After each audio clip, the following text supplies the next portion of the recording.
Halo bajak laut, selamat datang di channel Hatiku Mata. Garp cukup kuat untuk menjadi seorang laksamana, dan lebih dari itu, ia bahkan bisa menjadi pemimpin tertinggi marinir. Namun anehnya, dia menolak kesempatan ini. Pernahkah Anda berhenti sejenak untuk memikirkan mengapa demikian?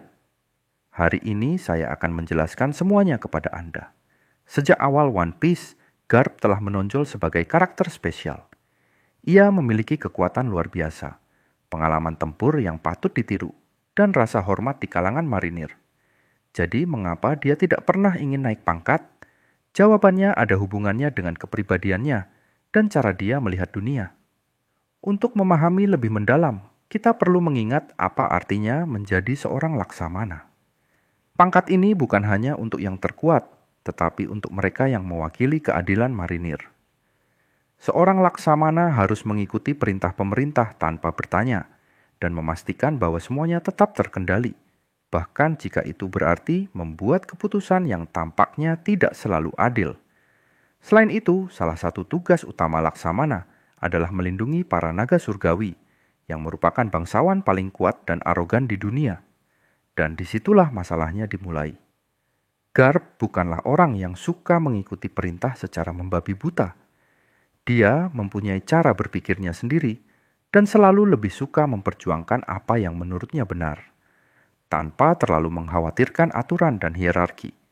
Dia tidak menyukai politik dan menolak menerima gagasan melindungi orang-orang yang dianggapnya hina, seperti para bangsawan dunia. Baginya, keadilan sejati tidak ada hubungannya dengan kekuasaan atau status. Sepanjang cerita, kita melihat bahwa Garp selalu menjadi prajurit yang berbeda. Temannya, yaitu Sengoku, yang mematuhi semua aturan dan menjadi pemimpin besar marinir, seringkali merasa frustrasi karena kekeras kepalaannya. Sengoku mencoba beberapa kali untuk mempromosikan Garp menjadi laksamana, tetapi dia selalu menolak. Ini menunjukkan bahwa bagi Garp, hal terpenting bukanlah naik pangkat, tetapi mempertahankan kebebasan untuk bertindak sesuai keinginannya. Faktor lain yang membantu menjelaskan keputusan Garp adalah kurangnya ambisinya. Sementara banyak perwira marinir yang berambisi naik pangkat demi memperoleh lebih banyak kekuasaan dan pengakuan, tapi Garp tidak pernah mempedulikannya. Dia lebih suka berada di medan perang dan melawan bajak laut berbahaya secara langsung daripada terjebak dengan tanggung jawab birokrasi. Dia senang hidup sesuai kecepatannya sendiri, tanpa perlu khawatir dengan aturan yang ditetapkan atasannya. Terakhir, satu detail penting adalah Garp membenci naga langit. Dia tidak pernah menyembunyikan kebenciannya terhadap mereka, karena dia melihat mereka sebagai orang-orang manja dan korup yang tidak pantas mendapatkan perlindungan yang mereka terima. Kekuatan sejati datang dari usaha dan dedikasi, bukan dari gelar yang diwarisi saat lahir. Jika dia menjadi laksamana, dia harus melayani orang-orang ini secara langsung, yang mana hal tersebut tidak dapat diterima olehnya. Pada akhirnya, Garp memilih mengikuti jalannya sendiri. Dia bisa saja menjadi laksamana paling berkuasa di marinir, tetapi dia lebih suka mempertahankan kebebasan dan prinsipnya. Keputusan ini menjadikannya salah satu karakter paling luar biasa di One Piece, karena menunjukkan bahwa bagi sebagian orang, nilai dan cita-cita lebih penting daripada pangkat atau kekuasaan apapun. Keputusan Garp untuk tetap menjadi wakil laksamana mengungkapkan sesuatu yang lebih dalam tentang pandangan dunianya.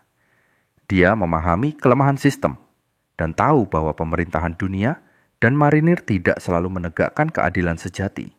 Namun, dia tidak pernah memutuskan untuk meninggalkan mereka sepenuhnya. Hal ini menciptakan dualitas yang menarik, karena sementara Garp mengkritik sistem, ia tetap berada di dalamnya, mencoba bertindak sesuai dengan prinsipnya sendiri. Mungkin dia melihat pangkat wakil laksamana sebagai titik keseimbangan, di mana dia masih bisa memperjuangkan apa yang diyakininya tanpa terikat sepenuhnya oleh perintah dari komando tinggi. Lebih dari sekadar kebebasannya sendiri, Garp juga memengaruhi banyak orang di sekitarnya. Dia tidak membutuhkan gelar besar untuk menjadi legenda di marinir. Sebagai mentor, ia membantu membentuk tokoh-tokoh penting seperti Kuzan Aokiji dan menginspirasi banyak marinir generasi baru. Bagi Garp, mungkin meninggalkan warisan kekuatan dan keadilan di antara bawahannya lebih penting daripada menjadi laksamana dan sekadar bagian lain dalam permainan politik pemerintahan dunia. Tetapi bagaimana jika Garp menerima posisi laksamana? Bagaimana itu akan mengubah cerita One Piece? Jawaban atas pertanyaan ini membawa kita pada beberapa kemungkinan yang cukup berdampak.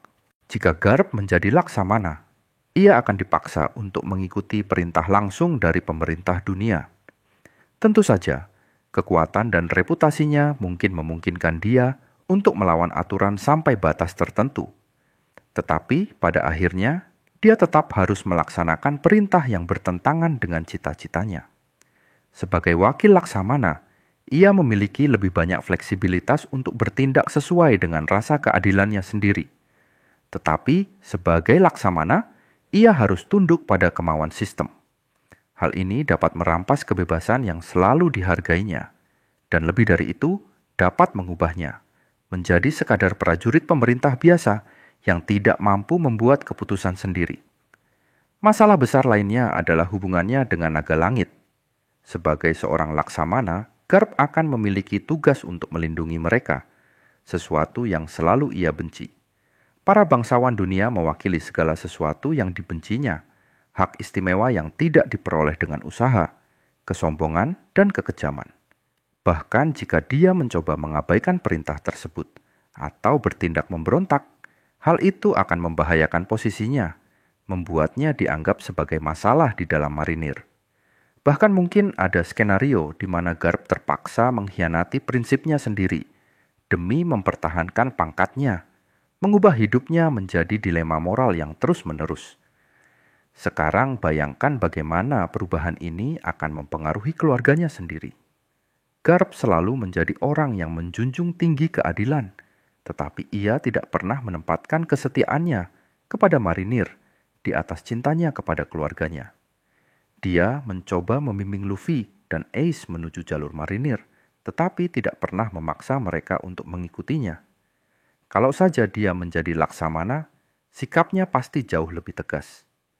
Sebagai salah satu pemimpin angkatan laut, ia harus menghadapi bajak laut dengan lebih keras yang dapat berdampak langsung pada hubungannya dengan Luffy. Luffy selalu mengikuti jalannya sendiri, menantang marinir dan pemerintah dunia. Jika Garp adalah seorang laksamana, dia mungkin terpaksa bertindak lebih keras terhadap Luffy. Hubungan antara keduanya yang sudah diwarnai konflik bisa saja memburuk lebih jauh dan menempatkan Garp dalam posisi sulit, mengikuti perintah marinir atau melindungi cucunya. Tekanan ini bisa saja menyebabkan keputusan yang akan mengubah nasib keluarga tersebut, dan bahkan cerita One Piece itu sendiri. Pada akhirnya, Garp menolak pangkat laksamana, karena ia tahu pangkat itu akan menjauhkannya dari segala hal yang benar-benar ia hargai. Dia tidak ingin menjadi bagian dari sistem yang korup. Dia tidak ingin kehilangan kebebasannya. Dan lebih dari itu, dia tidak ingin meninggalkan visinya sendiri tentang keadilan. Ia memilih untuk tetap bergabung dengan marinir sebagai wakil laksamana, di mana ia dapat terus berjuang dan menginspirasi generasi berikutnya tanpa kehilangan identitasnya. Dan pilihan inilah yang membuatnya menjadi salah satu karakter paling ikonik dan disegani di One Piece. Jika Garp memilih menjadi laksamana marinir, ia akan menghadapi dilema besar terkait cucunya. Sebagai seorang laksamana, ia harus mengikuti perintah yang sangat ketat, yang membuatnya semakin sulit untuk mencoba menyelamatkan Ace secara tidak langsung selama eksekusinya. Alih-alih bertindak bebas seperti yang dilakukannya sepanjang hidupnya, ia akan terikat oleh peraturan marinir dan mematuhi pemerintahan dunia secara langsung.